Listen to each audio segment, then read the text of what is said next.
কক্সবাজারের উখিয়া ও টেকনাফের প্রায় 10,000 একর বনভূমিতে চাষাবাদ করে জীবিকা চলত স্থানীয়দের। নাপ নদীতে মাছ আর কাঁকড়া শিকার ছিল আয়ের উৎস।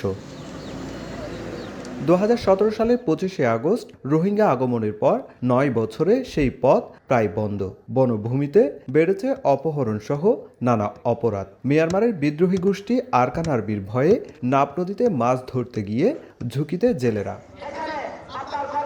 এমন পরিস্থিতিতে উখিয়া ও টেকনাফের বাসিন্দারা নেমেছেন আন্দোলনে। কক্সবাজার টেকনাফ সড়কে ব্যানার ফেস্টুন নিয়ে তাদের অবস্থান।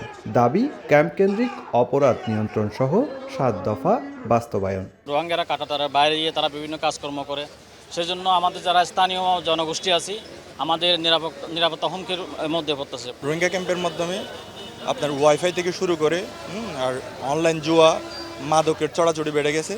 এটার মাধ্যমে আমাদের স্থানীয় যারা যুব সমাজ রয়েছে তাদের মধ্যে প্রভাব পড়তেছে।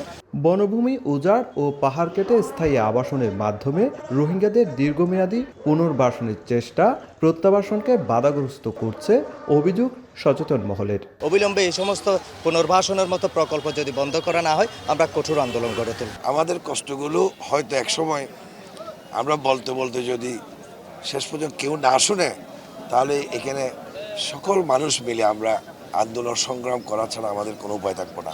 কর্মসূচিতে অংশ নিয়ে স্থানীয় সংসদ সদস্য জানান, 2027 সালে রোহিঙ্গাদের মিয়ানমারে ফেরত পাঠাতে কাজ করছে সরকার। আগামী 27 সাল থেকে একটা রিফিউজিও 27 সালের ভিতরে একটা রিফিউজিও বাংলাদেশে আর থাকবে না, তাদেরকে আমরা গুড বাই জানাবো। উখিয়া ও টেকনাফের 33টি ক্যাম্পে বসবাস করছে 12 লাখের বেশি রোহিঙ্গা। তার বিপরীতে স্থানীয় বাসিন্দা রয়েছেন প্রায় 5 লাখ।